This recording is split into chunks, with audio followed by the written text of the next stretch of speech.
Good afternoon and welcome back to another episode of Conscious Dating Online. I am your host, Francis Mahan. Today we are on lesson number 4.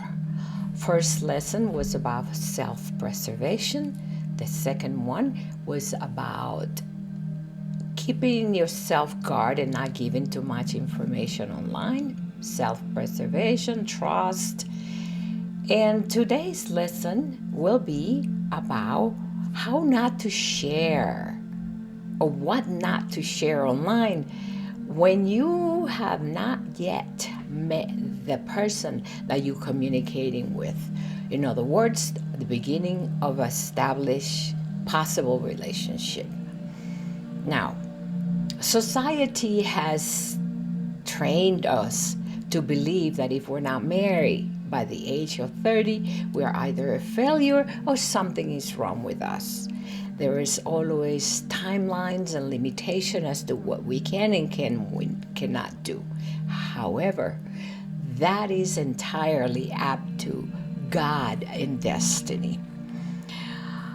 As we speak today about what not to share online, I'm going to share with you something that someone said online about her 15-year-old daughter that got enticed by an older man online. She says that we can lock all the doors in our house, but the intruder will find a way to get in. How? Through social media.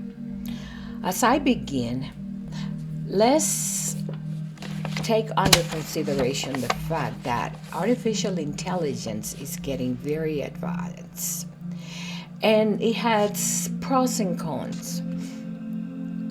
There are advantages of using it so that we can enhance the performance of our job, and there are disappointments as far as what can AI or CROG be used for against us. For example, they can use photos of anyone on social media, Facebook or Instagram or X, and create a site of new photos without you even knowing what's going on. And how do you defend yourself? Sometimes you can complain to the social media, and other times they tell you there is nothing you can do about it. So what can we do to protect ourselves? First of all, never share financial information with someone online that you don't know very well. Even if they pretend to be friendly and make promises to you in a short interval of time, you must be cautious. You do not know their intentions, which lead back to trusting too soon. Do not send explicit photos of you online to someone that you're beginning to know and want to get to know online to date. Why? That may be their intentions. Their intentions is to get photos of you so that they can use it in another platform in a malicious way and make money. All that is going on today as we use AI as one of our advanced technology that has advantages and unfortunately disadvantages against us. Never ignore red flags, okay? If you feel in your guts that this person is not being honest, that they're asking too many questions, that they are doing something that you think is not appropriate, such as asking for financial, what is your car, do you have money, do you travel a lot? All of these inquisitions are leading somewhere, especially if you don't know much about who the person you're talking to is. What are their intentions? Who really is the person behind the image? Don't assume that the person behind the image is who they say they are. One never knows, like I say. And do not overlook communication boundaries. If this person is kind of crossing boundaries that they shouldn't, when you say, no, I don't want to do this, that is a sign to you that something is not right. Don't continue online because it will not end up in a good situation. Never rush into emotional commitments online. When a person says to you, oh, I love you, you're the one, you're perfect for me, they haven't even met you. That's not possible. Can they say they like you? Yes. Can they say they admire you and your gifts? Definitely. Why not? And it may be vice versa. You can say the same. Nothing is wrong with that. But don't get involved emotionally, because I can attest to you, you will get hurt. You will be hurt because there is manipulation online for people to pretend that you're the one, that you're perfect, while they're dating other people. And meanwhile, you're on standby. Let me give you an example. I met someone a year ago, and this person, it was mature, in the 50s. So I figured, okay, I'll go on a date. So I go on a date, we have a nice conversation. So we go back on lunch. And during the lunchtime, I noticed that this person is paying more attention and having a lengthy conversation with the waitress. And I'm just sitting there eating. I'm like, something is not right.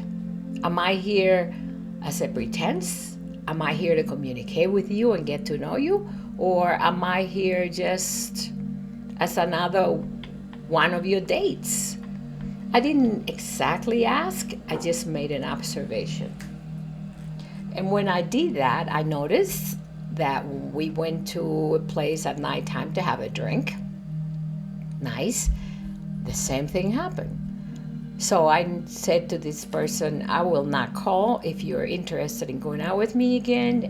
I'll wait for you. Otherwise, it is what it is. So we spoke on our way once, maybe twice, and the person never called back. Guess what? A year later, that man was married.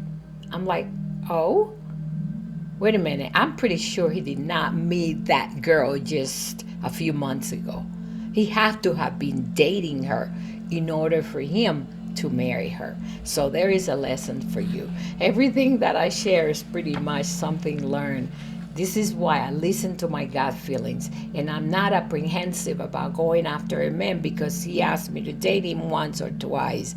Give it time, keep your distance, make an observation, watch what's going on, and their behavior most of all. Never ever, while you're dating online, base your feeling on or self-worth on what the person said to you. Like if they're saying, oh, you are beautiful, I'm going to take you traveling, I can't wait to be with you. And never also share too much information about your sex or sexual preferences.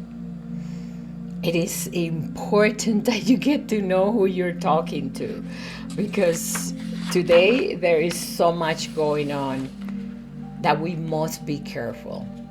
We have to be aware of ourselves. It's called self-preservation, not trusting, not giving too much information to the person that's behind the scene, because it's going to get you in trouble. Also, don't ever stay in a relationship out of fear. It's not worth it. If there is something you fear, if you fear losing this person because you're having feelings, or they're distant and they're doing something they're not supposed to do, but you don't want to let it go. Step back. Think about what's going on. Make an observation. Okay? It's almost like a detailed observation of what's going on. What has been the behavior and response of this person behind the scene? What is it that they are trying to acquire through this communication we have together? What is it that they're looking for? If it is something that is come and go once in a while, you might as well step away because there is nothing there. And although sometimes we don't have to rush into things or demand too much, we can demand from people to like us, to be in a commitment, to be in a relationship, to communicate with us, to be responsible, to be there when we need him. However, when a man wants a woman or he finds his plus one, he knows. And likewise, you know when that person dedicate their time to you, they are being attentive, they're being kind, they have time to dedicate to you, and their conversation is worth listening to. It has value, not false promises. So remember, no matter how tight you lock your doors, the intruder can always get inside your house, so don't trust too easily. Don't give up too much information. Don't volunteer to let people know too much about you too soon. This is lesson number 4, I believe, because I did lesson number 1, which is self-preservation. And lesson number 2 was about not too much information about you to be shared in a relationship. Number 3 was on trust. And this one was about kind of keeping your distance and observing. You're not giving too much information about you, your photos, where you live, your finances, and so much more until you get to know who is the person behind the scene. I hope that this lesson is being of help to you. It's pretty much related to the first, second, and third. And perhaps I might do one more lesson. If you would like to have more than 5, you will have to inquire and connect with me on my YouTube channel. I'm on Instagram as well. So thank you so much for listening. It's been a pleasure, and I hope to see you again on the next lesson. My name is Frances Mahan. Have a wonderful day. Love and light.